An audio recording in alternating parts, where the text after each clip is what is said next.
내가 뭐 벌써 죽을 나이냐. 이런 말 자주 들으시죠.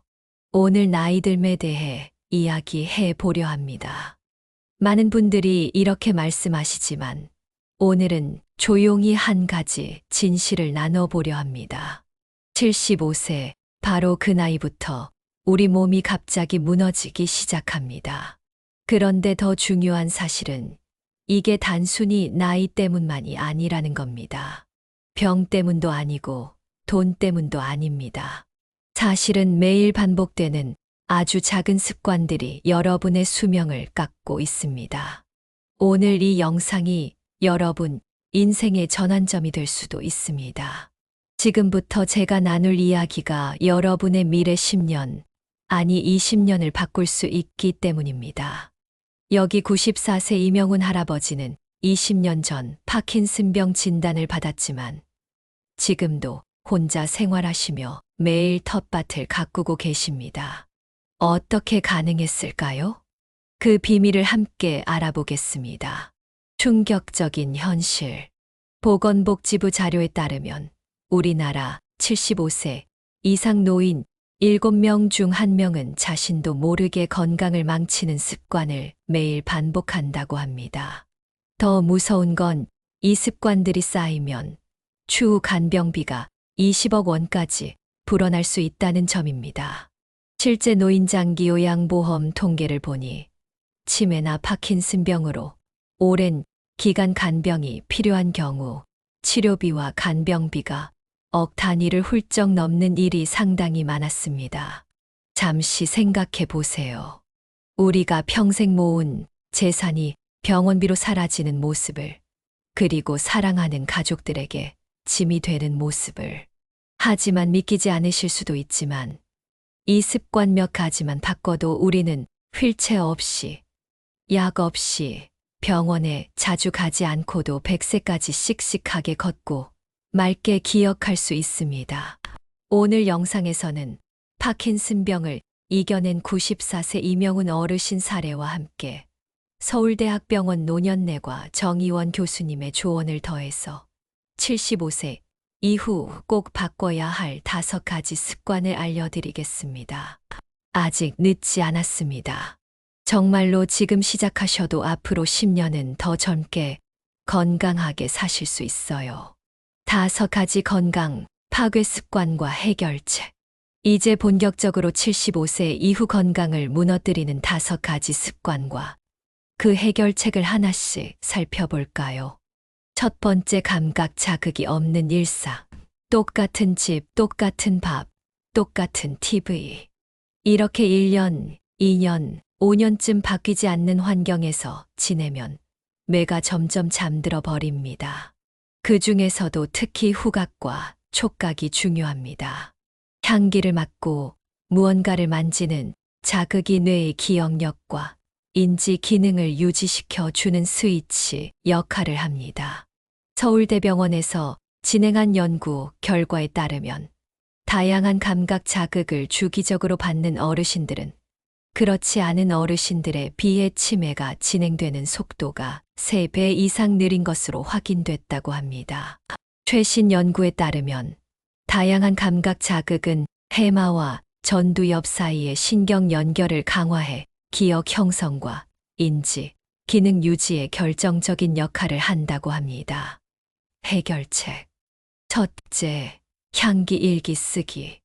빵 굽는 냄새나 허브, 비누, 꽃 등 일상 속에서 맡는 냄새를 간단하게 적어보는 거예요. 오늘 아침 동네 빵집을 지나는데 바삭한 빵 냄새가 참 고소했다. 이 정도로도 충분합니다. 둘째, 다른 장소 가보기. 매일 걷던 길 대신 한 블록 옆 골목으로 가도 좋고 버스로 몇 정거장 더 가서 새로운 풍경을 보시는 것도 좋습니다. 셋째, 다양한 음악 듣기. 요즘 젊은 사람들 노래를 들어보면 가사가 빠르고 리듬이 생소하죠. 그 낯선 자극 자체가 뇌를 깨우는 작용을 합니다. 또 반대로 내가 젊었을 때 즐겨 들었던 음악도 과거 기억을 끄집어내 우울감을 완화하고 뇌 연결망을 활성화합니다. 두 번째, 새로운 목표 없는 살. 어르신들은 흔히 이 나이에 뭘 또 새로 하냐라고 말하죠. 그런데 뇌는 목표가 없으면 죽은 거다라고 인식합니다. 실제로 파킨슨 진단을 받고 큰 우울감을 겪던 94세 이명훈 어르신도 손자 결혼식에서 노래 부르기라는 작은 목표가 생기면서 삶이 확 바뀌었다고 합니다. 매일 15분씩 노래를 연습하면서 도파민 분비가 조금씩 늘었고 운동 효과도 생겨 파킨슨 증상이 눈에 띄게 완화됐어요. 뇌과학자들의 공통된 의견은 전두엽이 새로운 과제와 목표를 인식하는 순간 집중력과 학습력이 살아난다는 겁니다. 최근 발표된 뇌과학 연구에 따르면 새로운 목표를 설정할 때마다 뇌에서는 도파민과 세로토닌이 분비되어 기분을 좋게 하고 뇌세포 간 연결을 강화한다고 합니다. 해결책. 큰 목표가 아니어도 괜찮습니다. 노래 한 곡 제대로 외우기, 시장 근처 안 가본 가게 가보기, 손자에게 편지 한 장 써보기. 이런 작은 목표라도 뇌에는 어마어마한 활력소입니다.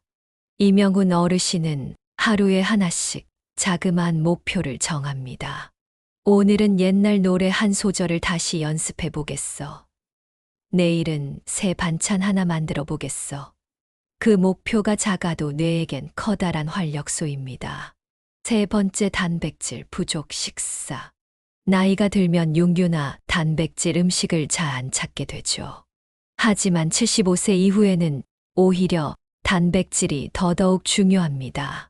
국내 한 노인병 전문 연구에서 단백질 섭취량이 일일 권장량에 한참 못 미치는 노인들은 6개월 안에 낙상 위험이 65%나 증가한다는 통계도 있습니다.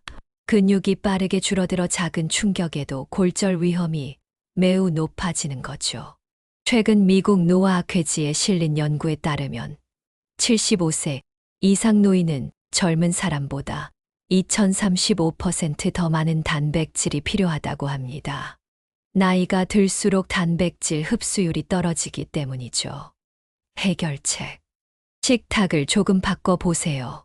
아침엔 계란 2개나 두부 한 모, 점심엔 닭가슴살이나 생선을 소량이라도 챙겨 드시고, 저녁엔 콩반찬이나 단백질 음료를 추가해 보세요. 고기를 먹기 힘드시다면 잘게 잘라 꼭꼭 씹어서 조금씩이라도 드시면 됩니다. 이명훈 어르신은 고기는 약이다라는 말씀을 자주 하신다고 합니다. 흰쌀밥만 먹지 않고 단백질을 꼭 챙깁니다. 두부, 닭가슴살, 생선, 계란, 고기 등을 조금씩이라도 각 끼니에 나누어 드시는 거죠. 네 번째, 하루 종일 앉아있는 생활. 많은 어르신들이 몸이 아프니 가만히 있어야지라고 생각하시죠. 하지만 지나친 휴식은 오히려 독이 됩니다.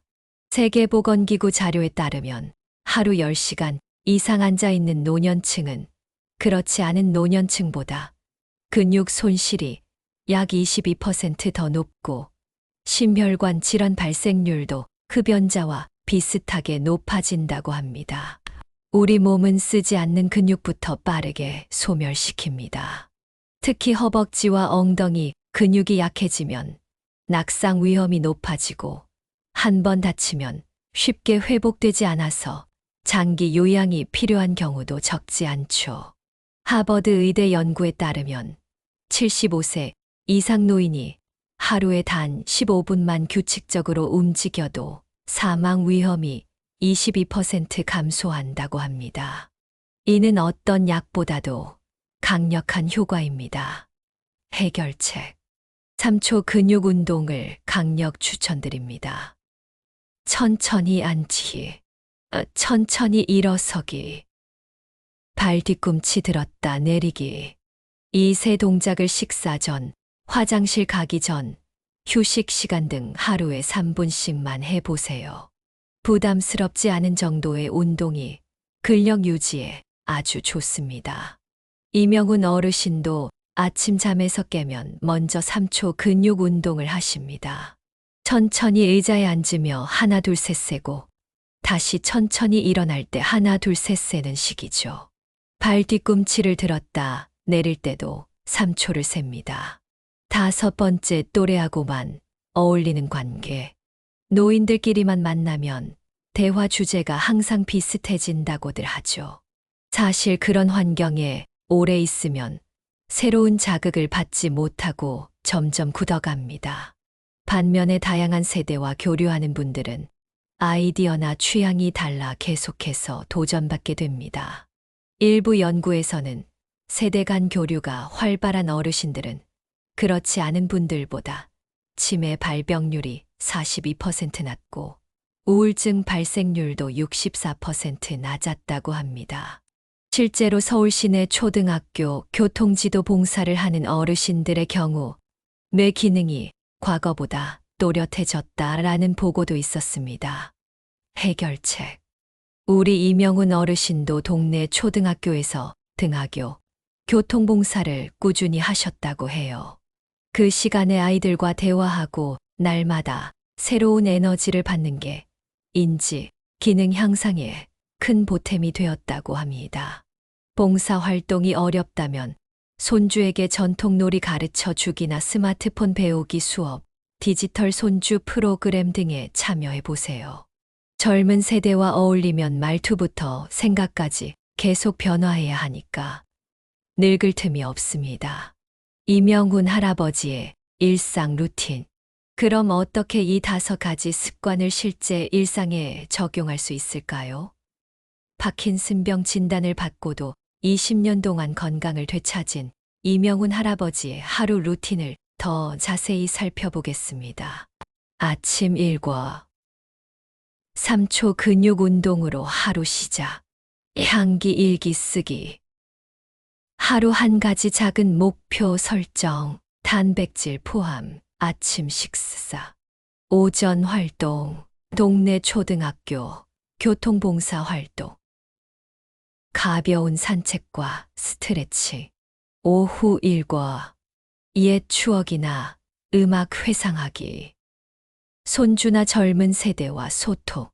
간단한 취미 활동. 저녁 루틴. 단백질 포함 저녁 식사. 감사한 일 3가지 떠올리기.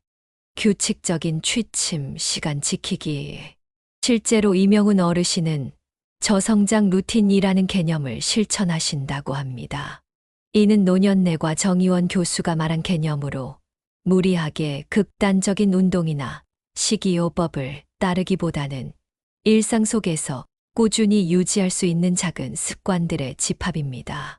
샵샵 노년기 정서 건강의 중요성. 육체적 건강 못지않게 중요한 것이 바로 정서적, 심리적 건강입니다. 미국 노화연구소의 최신 연구에 따르면 정서적 건강이 육체적 건강만큼이나 수명과 삶의 질에 큰 영향을 미친다고 합니다. 심리학자들은 노년기의 행복감을 유지하는 핵심 요소로 3가지를 꼽습니다. 바로 감사, 용서, 삶의 의미입니다. 이명훈 할아버지도 매일 아침 감사일기를 쓰는 습관이 있다고 합니다. 비가 오는 소리, 창밖새 소리, 따뜻한 이불, 아침 햇살. 이런 작은 것들에 감사하는 마음이 하루를 긍정적으로 시작하게 해준다고 하셨죠. 또한 하버드대학교에서 79년간 진행된 세계 최장기 행복 연구에서는 놀라운 결과가 나왔습니다. 장수와 행복의 가장 큰 결정 요인은 부나 명예가 아니라 좋은 인간관계였다고 합니다. 특히 75세 이후에는 매주 한 번 이상 깊은 대화를 나눌 수 있는 친구가 있는 노인들이 그렇지 않은 노인들보다 심장병, 치매 발병률이 현저히 낮았다고 해요. 뇌 건강에 좋은 식품 5가지. 노년의 뇌 건강을 지키는데 특별히 좋은 식품 5가지를 소개해 드립니다. 1. 블루베리. 강력한 항산화제가 풍부해 뇌 세포를 노화와 염증으로부터 보호합니다. 2. 연어와 같은 기름진 생선. 오메가3 지방산이 풍부해 뇌 건강에 필수적입니다. 주 2회 이상 생선을 섭취하는 노인들은 알츠하이머병 발병 위험이 60%나 낮다는 연구 결과가 있어요. 3. 견과류. 특히 호두는 뇌 모양을 닮았는데 실제로도 뇌 건강에 탁월합니다. 비타민 E와 오메가3 지방산이 풍부해 인지 기능을 보호합니다. 4점 강황 커큐민 황금빛 향신료인 강황에는 커큐민이라는 성분이 들어있는데 이것이 뇌의 염증을 줄이고 알츠하이머병의 원인인 아밀로이드 플라크 형성을 억제한다고 합니다. 5. 녹차. 녹차에 포함된 카테킨이 뇌를 보호하고 기억력을 향상시킵니다. 하루 2잔의 녹차를 마시는 것만으로도 인지, 기능 저하 위험을 29% 낮출 수 있다고 합니다. 희망의 메시지. 여러분, 지금이 정말 큰 전환점입니다. 우리나라 통계청 발표를 보면 75세 전후가 노인장기 요양보험 신청이 급격히 늘어나는 시기라고 합니다. 이때 조금만 다르게 몸과 뇌를 관리하시면 요양시설 대신 내 집에서 편안히 지낼 확률이 훨씬 높아진다는 거죠. 아무것도 못하겠어라며 너무 좌절하지 마세요. 처음부터 큰 걸 바꾸라는 게 아닙니다. 작은 것부터 하나씩 시도해 보세요. 그 작은 변화가 남은 10년, 20년을 완전히 바꿔 놓을 수 있습니다. 오늘 영상이 조금이라도 도움이 됐다면 주변 분들께 공유 부탁드립니다. 특히 70대 중반에 들어서며 기운이 떨어지고 있다고 느끼는 지인들이 있다면 함께 보시고 서로 격려해 보시면 좋겠어요. 건강관리라는 게 혼자서는 귀찮고 포기하기 쉬운데 누군가 함께하면 동기부여가 훨씬 잘 됩니다. 제가 다시 한번 강조하고 싶은 건 75세는 끝이 아니라 새로운 시작점이라는 사실입니다. 지금부터 바꾸면 앞으로 15년, 20년을 얼마든지 더 건강하고 독립적으로 살아갈 수 있습니다. 94세 이명훈 어르신처럼 말이죠. 나이가 숫자에 불과하다는 걸 함께 증명해 봅시다. 여러분 모두 건강하고 행복한 100세 시대를 누릴 수 있기를 진심으로 응원합니다. 감사합니다. 구독과 좋아요는 사랑입니다.